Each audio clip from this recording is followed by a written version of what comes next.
Welcome to Childcare Conversations with Kate and Carrie. It is great to see y'all, and we're going to talk a little bit about strategic planning in 2025. Yes, my other half is not here, but that's okay because we love Carrie and we are excited to be able to support you, even when sometimes we have scratchy throats. We had a great weekend. We were at a conference in Chicago and we got to talk to so many of our listeners and new listeners. And so hopefully y'all will go, hey, that's me. And so one of the things that we are going to start talking to you about over the next, 4 or 5 weeks is, believe it or not, 2025.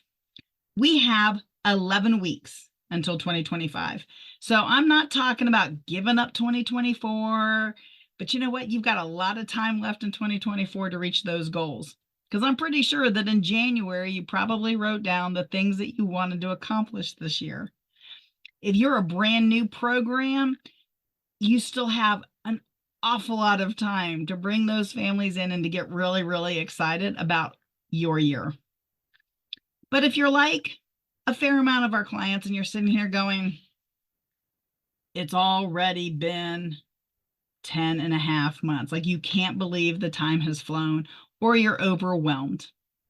You know what? This is a great time. You know what I always tell people to do? Pull out a notebook, start writing things down, write down everything.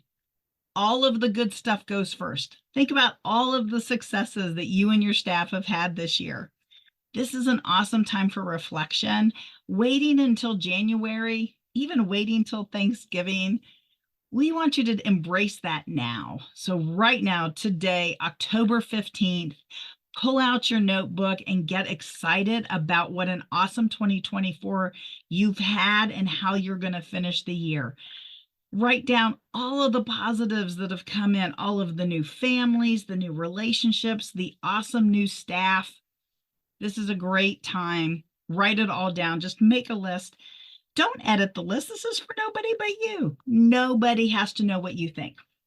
However, this is also a great time to start to write down all those things that didn't go exactly the way you wanted them to. And these can be little things. These can be things that maybe it was because a parent wasn't happy with everything. Write it down. It doesn't mean that you have to change anything or do anything different. It just means write it down. Get an opportunity to put all of that on paper, because you can't really honestly reflect on your year unless you really have a good idea of your year. So how do you think you're going to do this? I don't know about you, but usually I pull out my calendar and then I pull out my emails, and because sometimes I just forget it. And I don't know about you, but sometimes those really warm, fuzzy emails, I kind of forget about them, especially if they came in January. So write down, go through your emails, go start at January 1st and go through those emails. Was there something good? Something that could have been done different? Doesn't matter. Write them all down. Go through February. Do you keep a digital calendar? Go through your Google Calendar. Go through January. Go through February. Don't try to do it all at once. And then you know what? Next week, go through February. Go through March. Maybe go through April. Take the time to go over a couple of months every week. Write it all down so that when you are ready to start really looking at last year being 2024, and you want to try to figure out what needs to maybe be tweaked, what are some awesome successes, because you know why you need those awesome successes? You need to remind your staff. But sometimes you hear the thank yous and the staff don't. In that same sense, this is a great opportunity because we often do it in November. But why not do something different? Give everybody, you know me, an index card. Give everybody an index card. Have them write their positive story that they remember this year. What's even better? These are great things to keep in their employee file. Because if they can tell you stories about kid successes, parent acknowledgments, just how they watched a child transform in their classroom over the course of the last year. That reminds them why they're in this business. And you get to remind them those days that are really long, or maybe that kid doesn't have such a good day. And if they know and you remember that that card is in their file, you can just share it with them. It's okay. They'll really like the fact that you remembered. But sometimes we don't hear all of it as the directors, as the owners. As the owners, chances are you hear about maybe a third of the positives, because probably they come to you and tell you all the negatives. So don't forget to ask them for all the things that they were grateful for in their job, the things that they think the parents were grateful for, that the kids were grateful for. Ask them to actually think about each kid in their classroom over the course of the last year, because chances are they've had some kids come and go as kids have gotten older, new kids have come in. Sometimes programs aren't just a good fit for a family.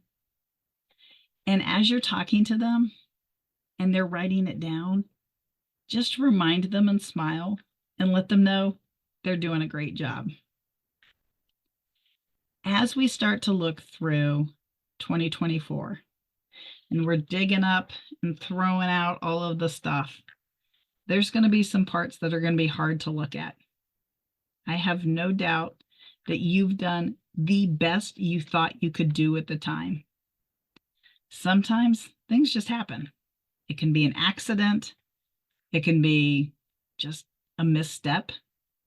Heck, it could be that you were trying to save a piece of cake. Okay, if you haven't heard that episode, a few episodes back, we talked about how Carrie broke her wrist by saving a piece of cake. So even though she's not here, we're still going to have her here. But she will be here next week with our guest. And so, we can make it all work. Meanwhile, as you have started to look at all of your positives for the year and some of those things you might have done a little differently, take a real hard look at them. And if you have to, pick up the phone. If you don't have a coach, consultant, mentor, if you don't have somebody in your corner who you can call and celebrate with and help you find your joy in this job, then make sure you take some time and pick up the phone and call Carrie or I so that we can help you find what you need. If you do have somebody already, call them and share with them all of the awesome things that happened this year and some of the things that maybe didn't go the way you wanted them to. Because these are the experiences that you've had this year. And so we want to make them better next year. If it's you're full and you've got a wait list and you are looking for location 3, 4, and 5, yahoo, that is so awesome. I am so excited for you.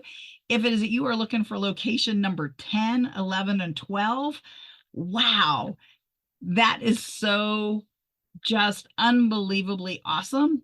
And don't forget to bring your staff with you. So as you're celebrating, remember to celebrate your staff. Remember that as you move forward next year, most staff stay in childcare because of their relationships. We don't often stay in this industry because of the money. We stay here because we love our coworkers, we love our managers. You know what? We love our kids and we love the parents. So the more that you can remember to have that intentional relationship with your staff and support them in having those intentional relationships with their parents, the better your 2025 is going to be. So stay tuned. We've got some other great episodes coming up. This is the last week, I think, of just me, but we'll see. So next week, Carrie and I are on. We've got a guest. We are so excited for you to hear from Jessica Wright with Inspire 360. And with that, we will talk to you all soon. Thank you for listening to Childcare Conversations with Kate and Carrie. Want to learn more? Check out our website at texasdirector.org. And if you've learned anything today, leave us a comment below and share the show.